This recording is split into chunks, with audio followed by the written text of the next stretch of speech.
Thank you, Mark, for having us. Thanks to the Melbourne Press Club. It's a delight to be back here and to see so many friends and colleagues and to be in such distinguished company for what I think is going to be a fascinating conversation. Because China is the biggest story in the world. It is the biggest story of our lifetime. And it comes with many blessings and the curse that we will live in interesting times. And it will be a particularly interesting time for Australia because for the first time in our history, we have a major trading partner that's not a liberal democracy, and it is a strategic rival of our key ally, the United States. Now, Australian governments, whatever their stripe, will tell you that Australia does not have to choose between China and the United States. Unfortunately, both of those countries believe that we do have to choose and set challenges for us all the time. The looming challenges for Australia is whether or not Huawei will get to be part of our 5G network, or whether CKI will be allowed to own 60% of the gas pipelines in Australia, or whether the United States might ask us to join a freedom of navigation exercise in the South China Sea. These tests will be continually set for Australia, and we won't be able to avoid them. Now, Malcolm Turnbull likes to quote the Greek historian Thucydides, and it was Thucydides who wrote that it was the rise of Athens and the fear that instilled in Sparta which made war inevitable. Now, war between the United States and China is not inevitable, but strategic competition is unavoidable, and we're seeing it now. We're seeing it in economics, and we may well see it break out from the cyber world one day where something that happens there spirals out of control. We'll certainly see it in the South China Sea. We'll see it in the East China Sea. We'll see it in Taiwan. And we'll see it in the South Pacific as China tries to get influence there. And my own particular interest, we're already seeing it inside our own borders, and the questions that Australian governments are going to have to answer are, how much are we prepared to put up with inside our own borders? Now, I'm joined today by a very distinguished panel, people who've watched China from inside and out. Louisa Lim might not be known to you, but she is known to the world. She was a political correspondent for National Public Radio in the United States for the BBC. She's the author of a book called The People's Republic of Amnesia, Tiananmen Revisited. And she's also part of an award-winning podcast, which I urge you all to listen to, called the Little Red Podcast, and congratulations on the recent award.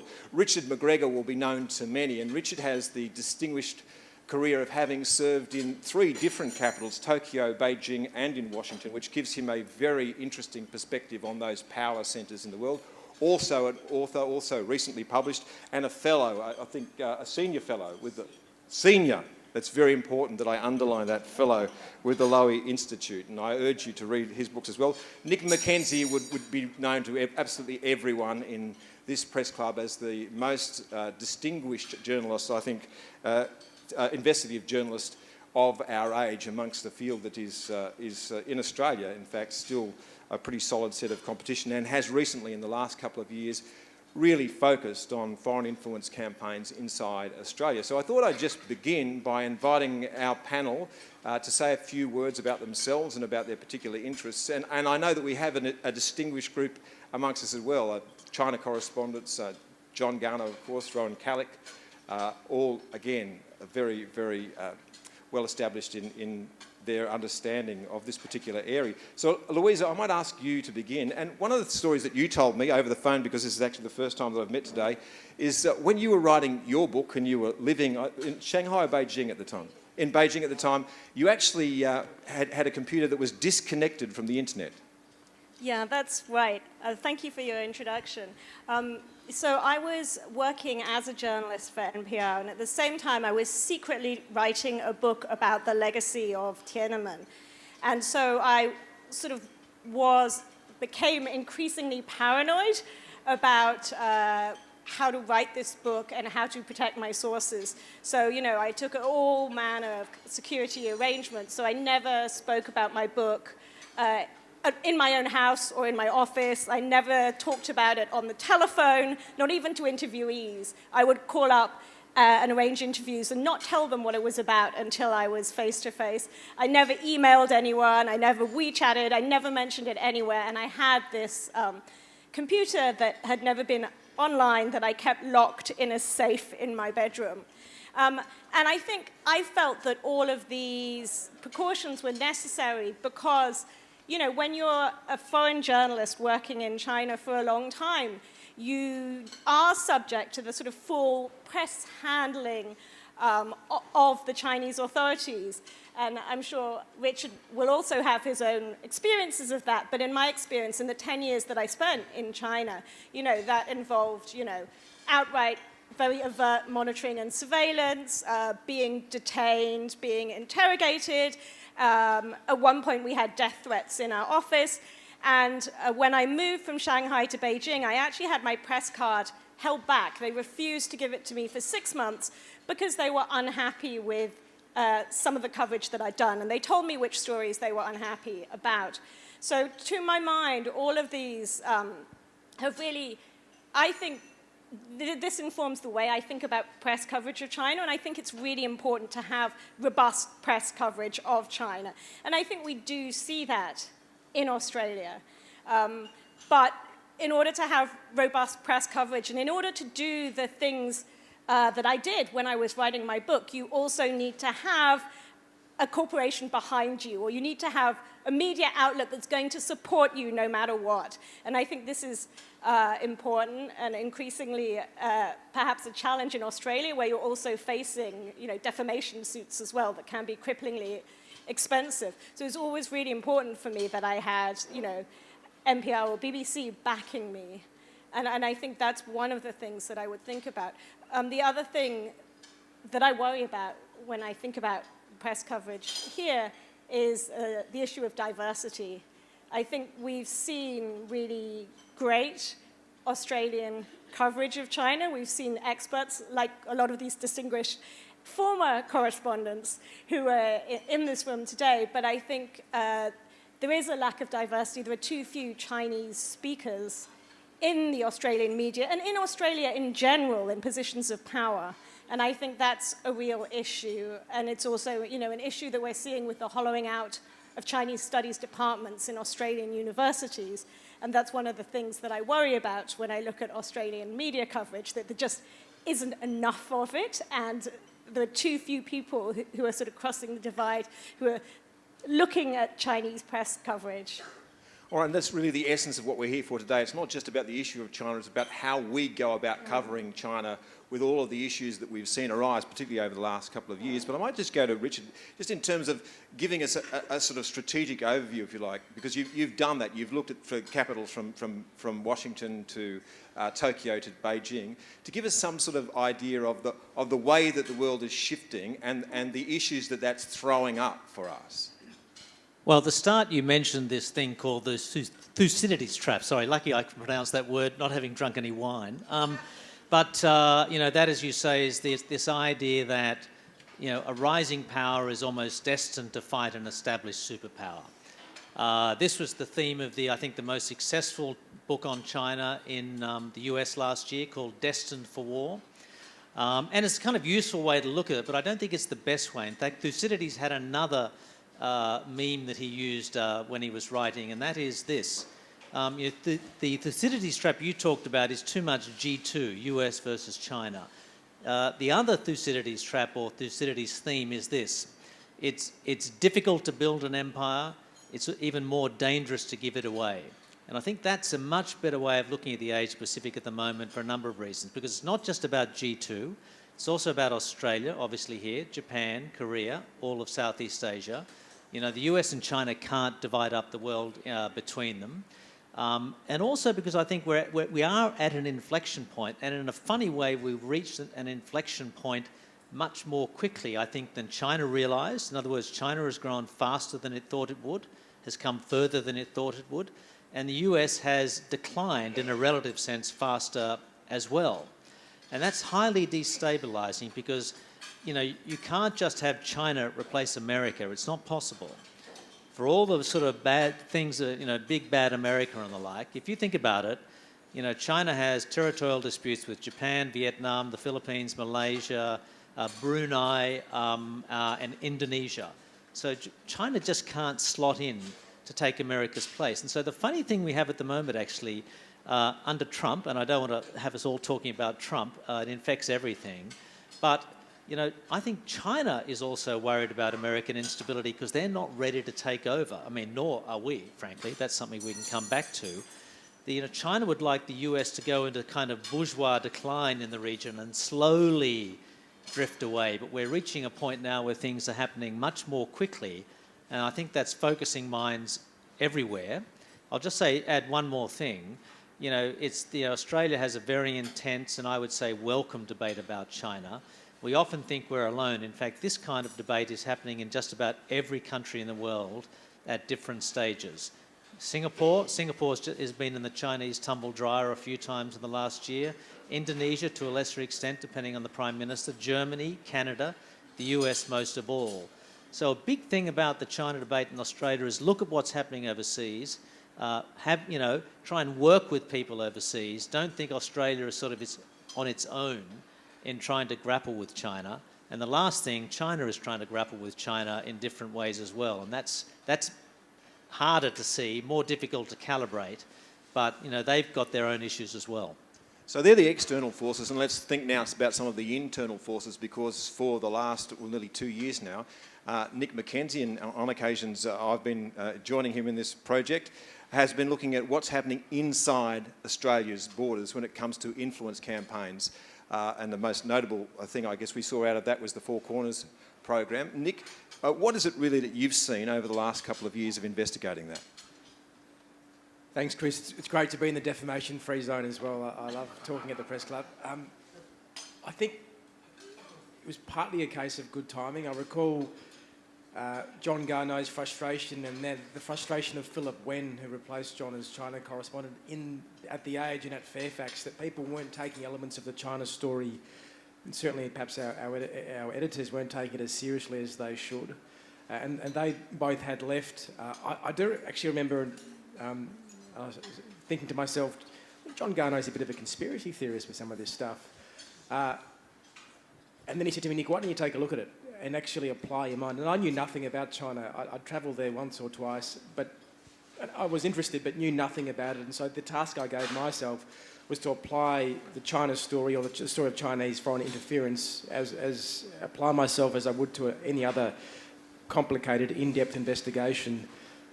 The timing was right because suddenly there was an appetite for these sorts of stories.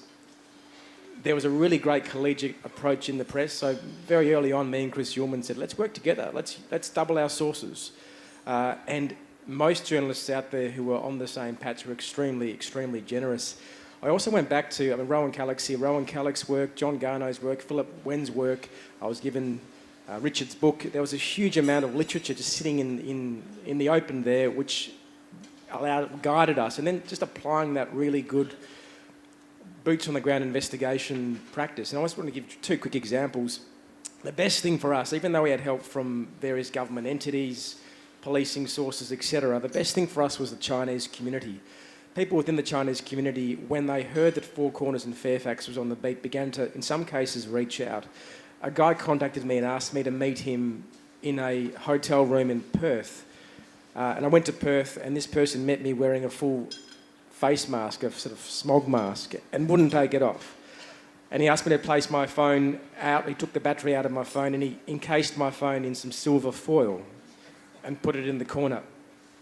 And I didn't know. Obviously, I thought to myself, this guy's a lunatic. But I also thought, let's hear him out. And sure enough, he was somebody placed right inside the Chinese community with tremendous access to very, very sensitive information, and was willing to give that information because he felt like the public portrayal of the China story in Australia was missing this very important information.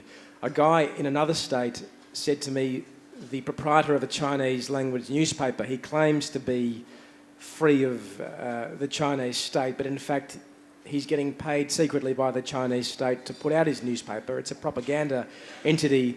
And more than that, he's organising protests that look like organic protests, but in fact he's doing it in concert with Chinese government officials.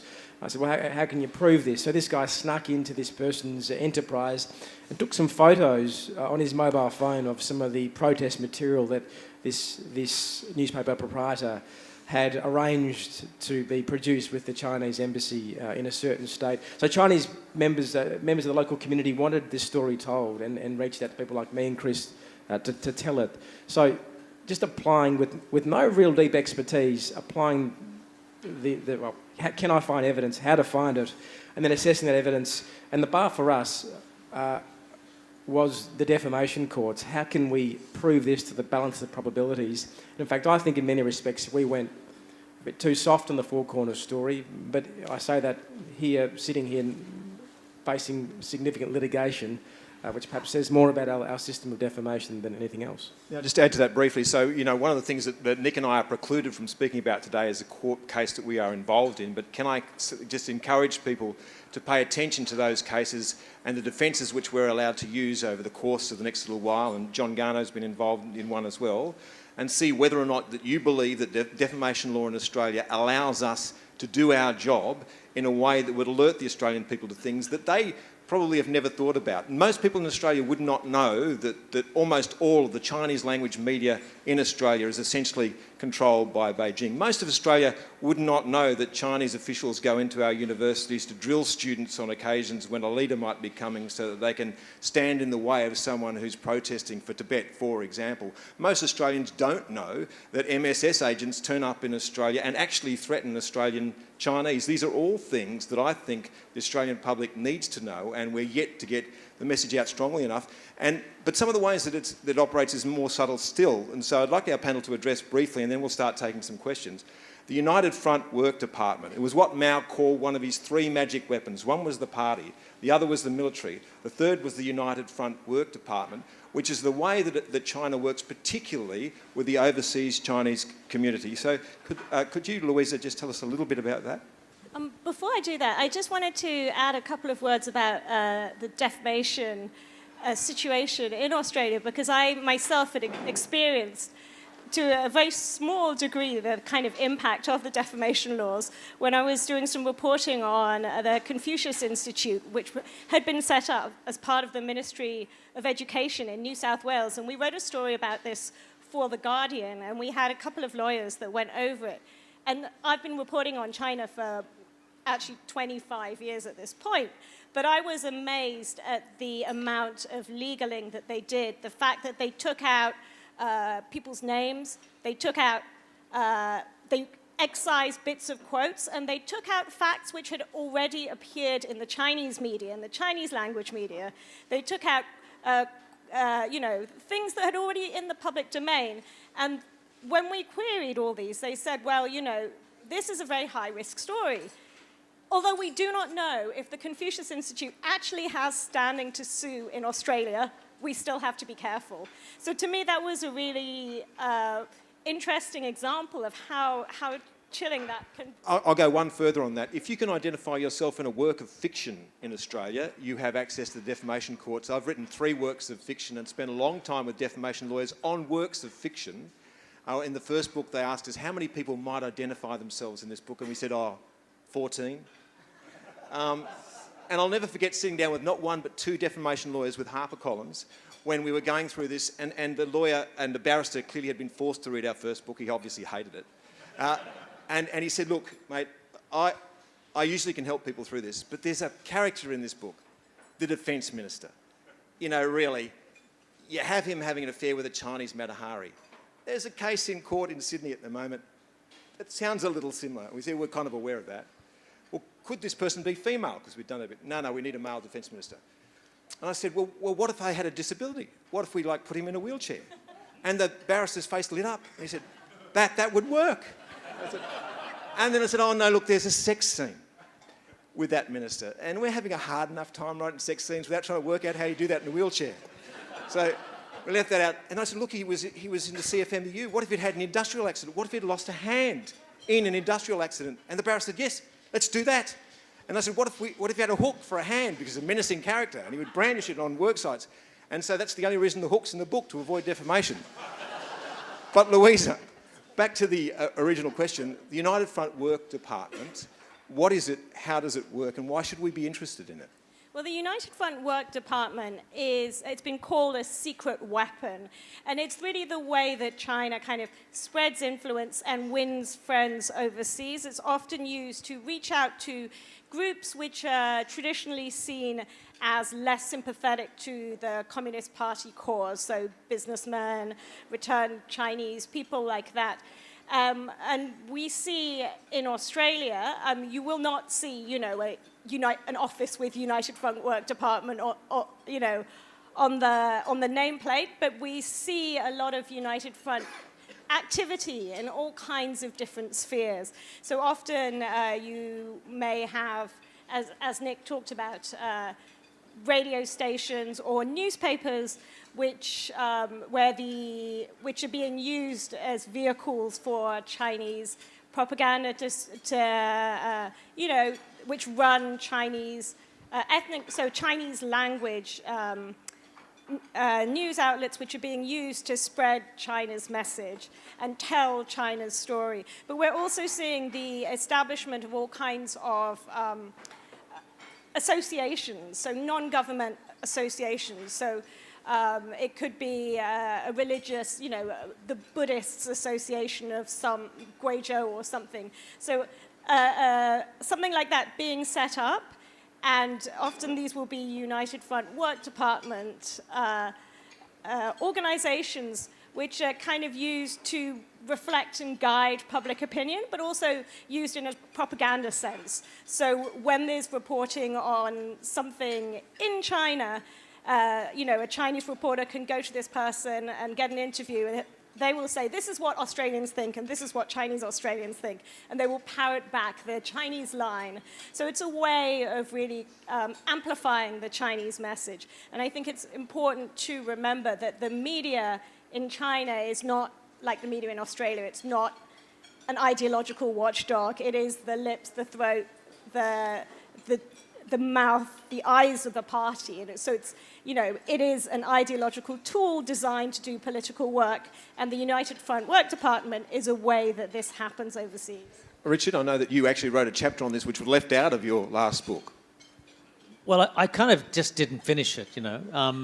And I was saying, yeah, I mean, by way of explanation, I think anybody's written a book, you have a deadline, you get it done, or you never get it done. So I didn't ever finish my chapter in the United Front Work Department. But and I've come back to Australia, it's almost a household word. But I think without getting too nerdy about it or conducting a seminar, you have to look at the structure of the Communist Party. The party sits above the government, increasingly sort of occupies the government in China, but the party has key departments. They have one for personnel, which appoints every important person in China. They have one for propaganda, which controls media. And the United Front Work Department is for people outside the party. I think Chairman Mao famously said once, you know, who are our friends, who are our enemies? Now, the purpose of the United Front Work Department is to reinforce their friends and persuade or marginalise their enemies, so that the Chinese overseas speak with the same voice as the party does inside of China. Now, traditionally, the most important place for this department is in Hong Kong and Taiwan, because they were the most important sort of Chinese communities outside of mainland China, so-called. The United Front Work Department always worked on the clan associations in Singapore and Malaysia and the like. But increasingly, I guess, post 1980, we've had large-scale mainland emigration out of China to Australia, Canada, the US. They're the main countries, I think. They've also got a task here, because they don't want any of these communities to be, places where the anti-party activities can be based and organised. They want to neutralise and kill what they would regard as a political threat. So you shouldn't really underestimate how, not just pervasive, but how diligent the party is in reinforcing its view of the world.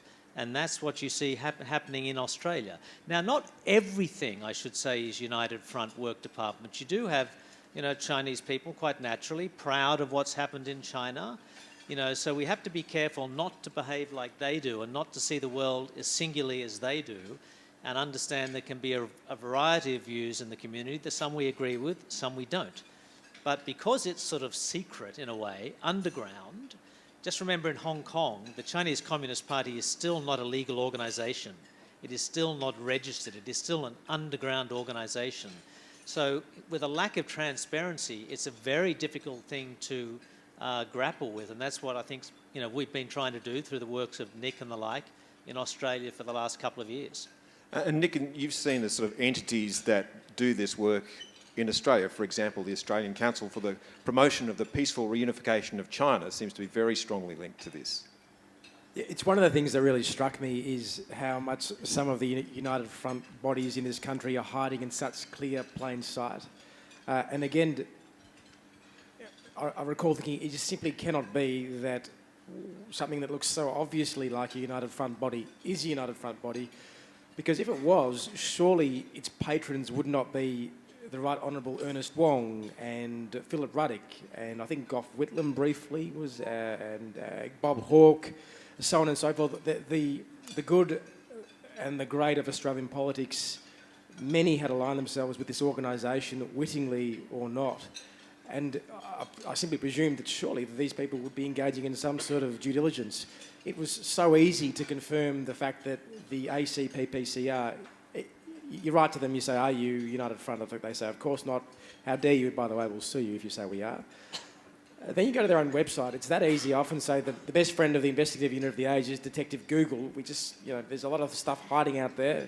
Pop it in the internet. On its own website, in Chinese, discussions about some of the trips this group has taken. And a relatively recent trip, it went to, I think, to Hong Kong or to Beijing, met with the United Front Work Department for the annual United Front Work Department lecture given to the arms of the United Front Work Department, where the various tasks assigned to the United Front Work Department organisations, such as the ACPPCR in Australia, were described. It was all there in black and white.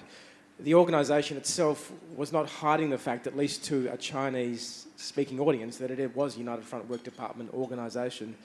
Yet even today, we have a debate about whether we can call it as such. And I think one of the other, maybe Louisa alluded to this, one of the tools that those who seek to suppress discussion of what I think is the truth, but at least discussion of these important issues, is to call us somehow anti-Chinese, to which I always say, my best sources are Chinese people in Australia. We're critiquing not the Chinese community, we're critiquing the Chinese government.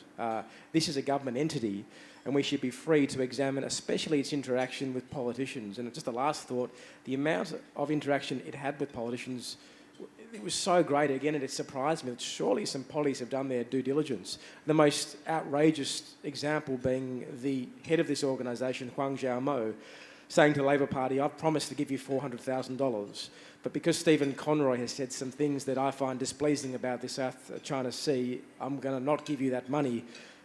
But by the way, isn't it great that Sam Dastyari is there spinning our line? This man was the head of the United Front organisation, the Peak Group in Australia, and was throwing around that sort of money to politicians who were so willing to take it and to entertain him. And to some extent, I mean, very recently someone in the Labor Party from New South Wales said to me, Nick, elections are on the horizon. Our greatest fear is people have not learnt their lesson. And that is, of course, deeply concerning.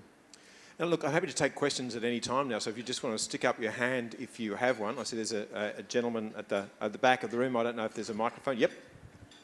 Hi, thank you. I'm Suki, and I'm a university student. I just recently interned with ABC, and I got to share a lot of things regarding this with my mentors there. And I completely agree with you what you said, but today I'm going to talk as a university student here, what I have experienced inside the campus.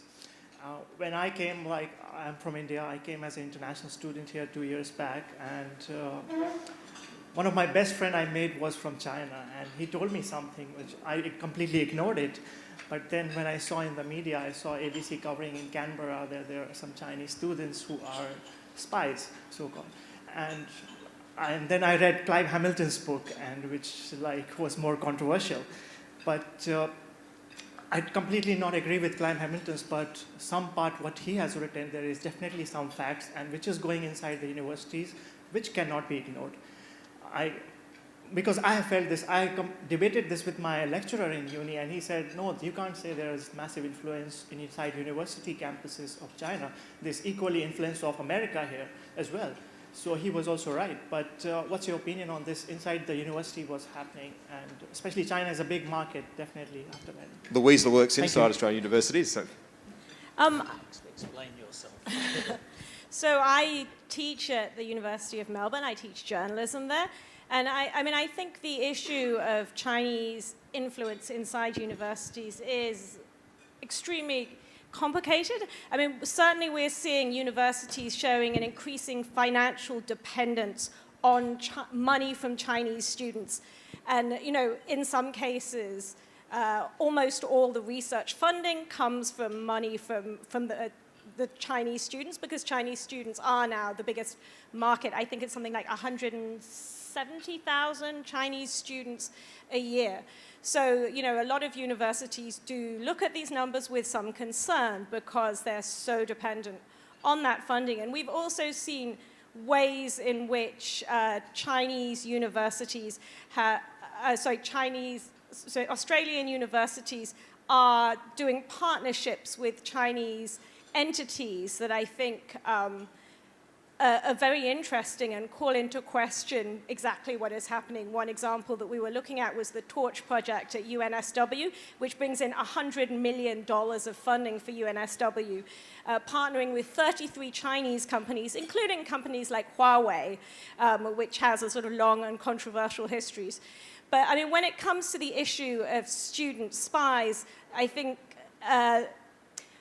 what we do know is that many universities have these Chinese students and scholars associations, and these are often do have some subsidies from the Chinese embassy. Often they're only for quite innocuous activities like, you know, Chinese New Year parties, singing competitions, and this kind of thing.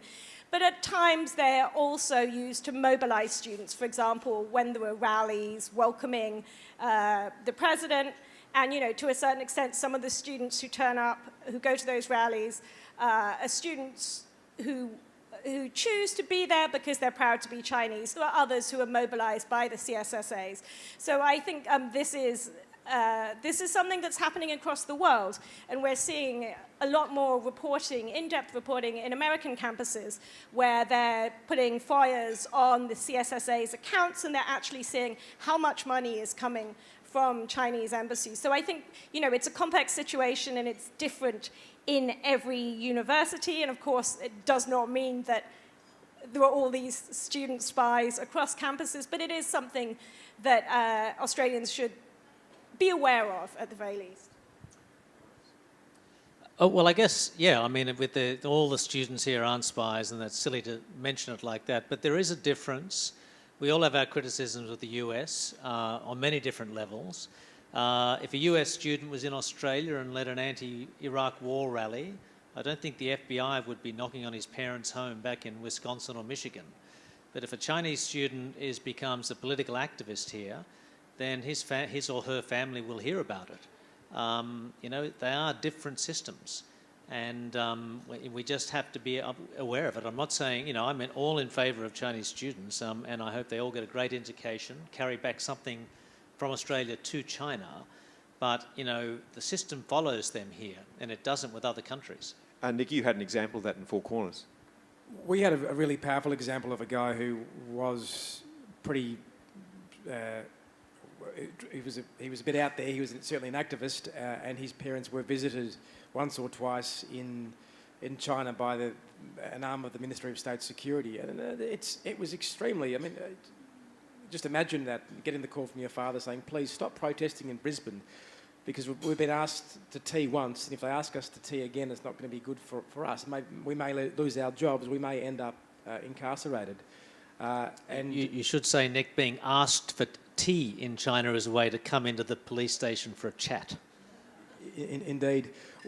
The media has failed, and we often fail to report nuance as well as not what we're good at, but there was one unfortunate headline from Fairfax some time ago talking about students, equating Chinese students to spies, and people jump at those headlines. It perhaps shouldn't have been written, but we often have done ourselves a disservice in the media in terms of trying to explain what is going on, because it is far more nuanced, and of course not all. It's ridiculous to ever suggest that all Chinese students are spies, yet those making the claim that some in the media are saying that are people like Bob Carrs, who, or his organisation, which was seed funded by the United Front chairman in Australia, which is an extraordinary thing. I still find that amazing that our former foreign minister was effectively put on the payroll, or at least his organisation was seed funded by the head of the United Front organisation in this country, our former foreign minister. Bob Carr and his group love to say that only 2 or 3 students have ever complained. Well, maybe that's because their parents do get invited for cups of teas in China. And there's a very good reason why students who do encounter this intimidation stay quiet. And to say that it's not a problem is dishonest. Of course, to say it's a tremendously huge problem is also dishonest. The truth lies somewhere in between. Just over here. Hi, Alex Wake, RMIT University. My question's to Richard. And I refer to the cuts to the international broadcasting by the ABC. There's been quite a bit of coverage recently about China taking up the shortwave bandwidth in the Melanesian states in particular.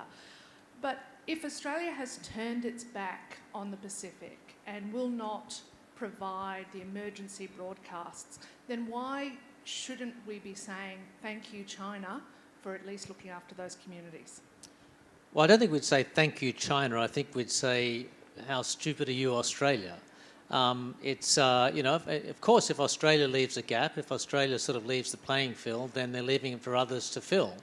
And the most ambitious player in the region is China, which has enormous capacity as well.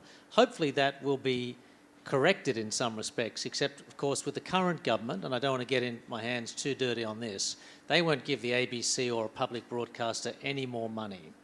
So I think it's unrealistic to expect a massive restitution of services, perhaps in the Pacific and the like. But I do think there's other much cheaper ways to do it, actually, rather than having a whole service. For example, I think ABC Southeast Asia, and I might be corrected here, I think they've probably got about 3 or 4 full-time reporters. One of the things the Lowe Institute did surveys on this recently, Australian English language media in the region is highly respected, very credible, both in terms of television, but also particularly on the internet, which is accessible to everybody. So if you double the number of ABC reporters in Southeast Asia, or the Pacific, frankly, which doesn't cost $20, $40, $60 million, which a whole sort of network does, if you double the number of reporters, you would be exponentially increasing the value of that reporting, the value of ABC soft power, the value of reinforcing democratic institutions within the region, which is very important. So there's other ways to do it besides having a full frontal war of networks. But obviously I think looking back, Australian governments these days would not drop the kinds of services they did about 5-10 years ago. Look, you make a really good point. I was speaking to a head of one of the intelligence agencies who said that what we're seeing in the Pacific now is a 40-year failure of Australian foreign policy. And I remember speaking to John Key at a Pacific Island forum in Micronesia. When I said, what should Australia do? He said, just show up. New Zealand always shows up at the Pacific Island Forum. On occasions, Australia has not sent its Prime Minister. And I think you're seeing a bit of retrofitting going on now. Just here. Megan Stoyles asking a question perhaps all the panel, but on the ABC John Fane program this morning, he had a publisher of a book, Australia's Greatest Living Treasures, which is a coffee table type book on the people who were designated.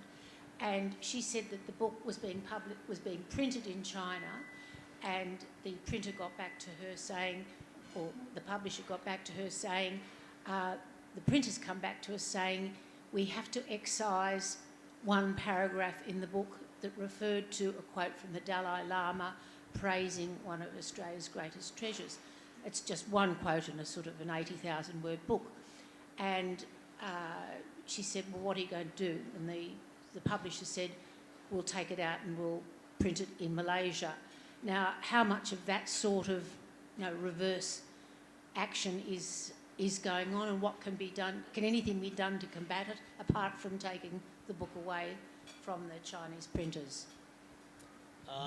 I would say no. I mean, you have to have it printed outside of China. I might say the printing industry in China, the level of enforcement or intensity of enforcement changes over time. I think some books with the Dalai Lama have been printed in China in the past. Different sorts of Bibles sometimes get through, sometimes don't. But I'd say right now is a very intense, difficult period. You wouldn't get that through. Everybody would be extremely careful in China about not offending political sensibilities in Beijing. Tibet, with the Dalai Lama being ill, is going to be a much more important issue soon. So I think if you want to, keep the integrity of your book, don't print it in southern China. I think we are seeing increasing levels of censorship around all kinds of material in China. In recent weeks, I was sent photographs of a university textbook on economics that was being taught in a university, which had just sections blacked out, covered over. And this was being taught in universities.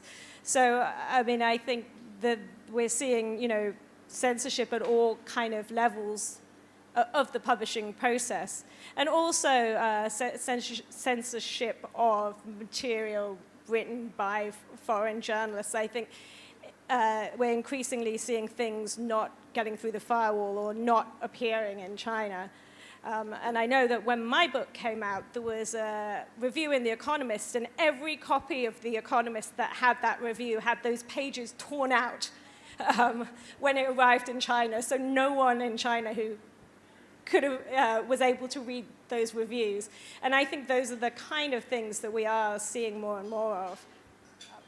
Perhaps what's also worrying is what Chris and I were talking about at lunch, but the efforts to change foreign, not just books, but films and music and other sort of cultural artifacts to appeal to a Chinese audience, which sometimes amount to censorship, removing Chinese villains and swapping them from villains of another country, removing plot points, things that people have said that might be troublesome or politically sensitive in China. We're seeing a lot more Chinese influence in popular culture around the world because of their economic pull. We've even seen it in Australia with the SBS.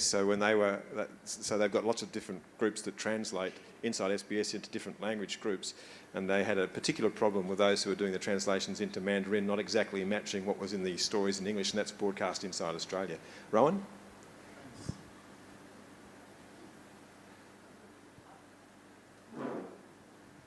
Thanks, Chris. Rowan Callick. I'd first just like to pay tribute to yourself and the other team members for your wonderful and brave work. Just to add an anecdote about fear of journalists working inside Australia. The most famous cartoonist whose drawing about contemporary China is a figure who calls himself Badiu Cao. And he lives in Melbourne, but he does not ever appear in public without wearing a mask because of his fears of what will happen to family and friends back in China.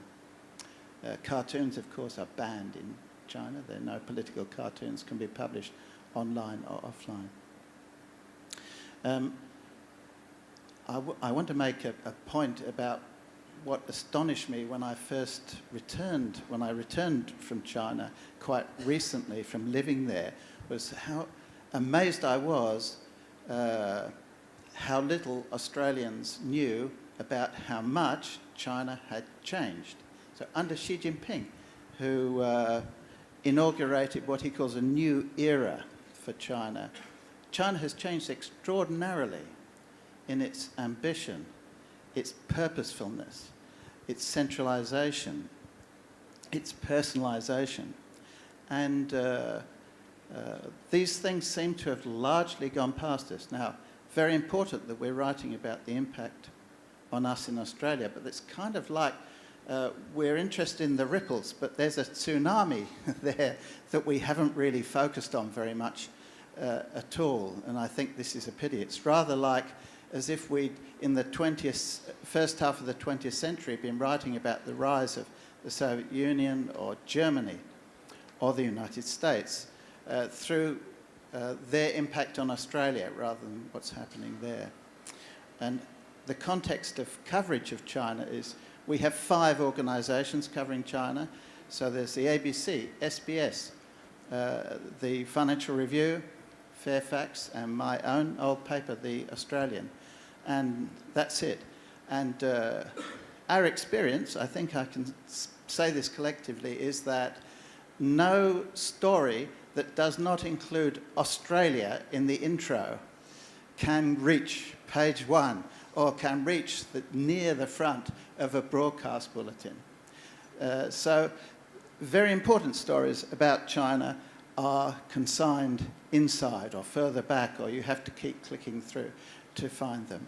The onlines don't really cover international affairs at all, except for celebrities and maybe disasters. And even journalists' own organisations, I fear, don't help. This organisation, the Quills, have never had a category for recognising international journalism. The Walkleys have just abandoned it last year. They say people can still win, but I think we'll find the only people who do win are those deployed to cover wars or disasters. So I think this is a pity that it's great that we're talking about this subject, but we're kind of talking about this end of it. There's a huge, huge change happening there, which is just impacting on the world, and very little coverage of it in our own country. Great pity. Hey, Nick, I might ask you, do you get a sort of sense, because you've been doing this over the last couple of years, that Australia is essentially sleepwalking into where we are now? I know you're quoting one of your very senior intelligence sources when you say that. It's a bit of a tricky question. Like in journalism, you can be a pessimist or an optimist, and you basically have to. Well, the optimistic view is this, and we're all here to talk about the good work we're doing. I think The Age recently did a great series on Belt and Road, and I think it was read by 1 million odd people, charting the work that the Belt and Road infrastructure, global initiative or empire, mainstream newspaper telling it in a pretty mainstream way, and engaging with an audience which probably had never or not read a great deal about it. So I think there is some good stuff happening. And again, I'll even hope that this digital world we operate in, while it has led to so many challenges in terms of the way our financial revenue streams, it also provides opportunity to tell these stories to bigger audiences in different, better ways, and to allow a curious consumer to go and read about China if they so want. And that is happening. I think it is happening. Trump is a big, sexy story, and I think that is getting in the way of the China story here. It's so much easier to understand. It's so much more colourful. But the China story is not going. It's not getting smaller. So I think in time, I do hope the focus of our editors is changing. And I think some of the work that's been done over the last year has been really helpful in putting China at the forefront of our editors' minds. I hope Rowan's criticism, while certainly true of a year or two ago, will be less so if you look in a year's time. That's my optimistic view, and I won't say my pessimistic view. And one of the things I'll say too is that people say to me all the time, America is just as bad, they're just terrible. And I say, yeah, we know. We read about it every day on the front page of the New York Times and the Wall Street Journal and the Washington Post. Xi Jinping never gets any bad press, not out of China anyway. And you should ask yourself the question, why? Nick, you mentioned being accused of being anti-Chinese and also touching on the difficulty about portraying the nuances to do with China interference. I was wondering whether the increasing this is for the whole panel, the increasing polarization between maybe you've got your Bob Carrs and your more China hawk figures, whether that might leave reporting on China hamstrung and could make it more difficult to portray those nuances to do with interference. Really quickly on that, then I'll flick over. I think for me, the accusation that I'm or others who cover foreign interference are anti-Chinese. It's a bit like the fake news accusation. If you don't like what someone's saying, you call it fake news. No, people like Bob Carr use that to great effect. It does cause pause. Editors are worried about being accused of being racist. The ABC is extremely sensitive to that charge, and at the moment it's scared of its own shadow. The threat of defamation is also meaning some editors are saying, let's not go here. The Herald Sun has not run or been very, very cautious about running important stories to avoid a defamation suit. So certainly it does complicate things. But that said, you respond to the fake news accusation or the racism accusation by presenting the facts, and I think that's simply our job, is to keep doing that. I would say that I think it is unhelpful when you hear Australian politicians complaining about negative coverage in the Australian media. I think, in a liberal democracy, the job of the media is a watchdog, and it is not helpful for Australian politicians to complain, because then you see these accusations recycled in the Chinese media, whose job is completely different. It's an ideological tool. So I think, Australia has this great liberal press tradition, and it's really important that that's kept up. There is a need for nuance. There is a need to very clearly differentiate between ethnic Chinese and CCP linked, and not, be careful about the use of the word Chinese. But I think, by and large, I think there's a lot of good coverage that's going on. I'd say very, very quickly, race, of course, is a sensitive issue in Australia for good reason. We all know how the nation was founded. We all know about federation. We had effectively an anti-Asian immigration program till 1965, 1972. So as Louisa says, we have to be very careful about terminology. It does annoy me when we have an Australian citizen in the headline called Chinese. But, you're not anti-Semitic if you criticise Israel. You're not anti-American if you were critical of the Iraq War. And you're not anti-China if you're critical of the ruling Communist Party. And, hopefully, and I know, having worked in newspapers for decades, nuance is hard, but we find out a way to communicate that in a simple way, rather than getting back into "you're racist, no, I'm not" type sort of, rather useless binary debate.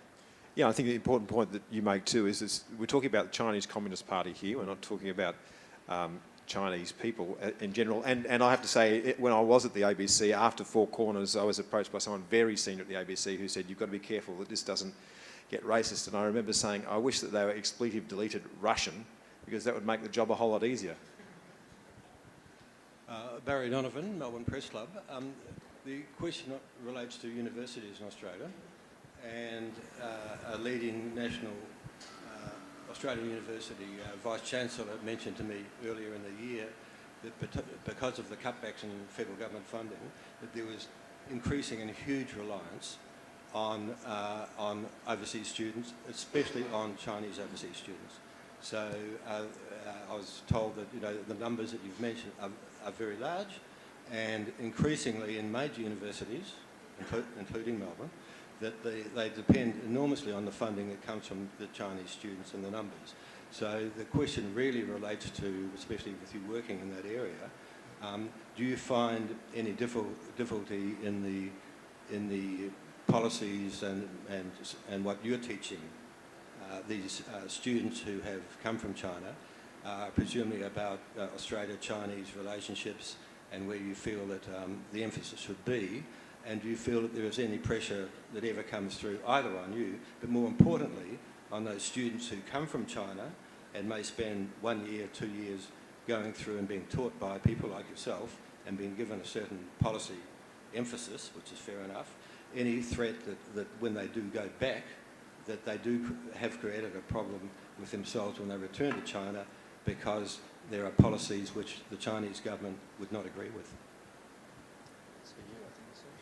Thank you for the question. Well, I teach journalism and I have some Chinese students, but I'm not teaching large Chinese cohorts. So you do get certain subjects which are very popular, marketing, communications, where you have sort of entire graduate cohorts, entire degrees that are almost all Chinese students. And I'm not in that situation. I mean, the students that I have had from mainland China tend to be very, very good, very independent-minded, very motivated, and, excellent students.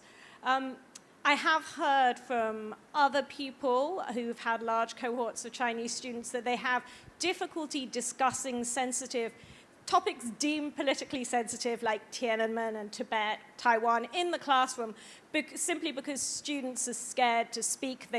They're worried about other students. And I think that's worrying because we're seeing the kind of discursive limits of China being imported into Australian classrooms. And of course, what people hope for is that students come here and they get to experience all the advantages of an Australian education, including freedom of speech and, being able to discuss these issues.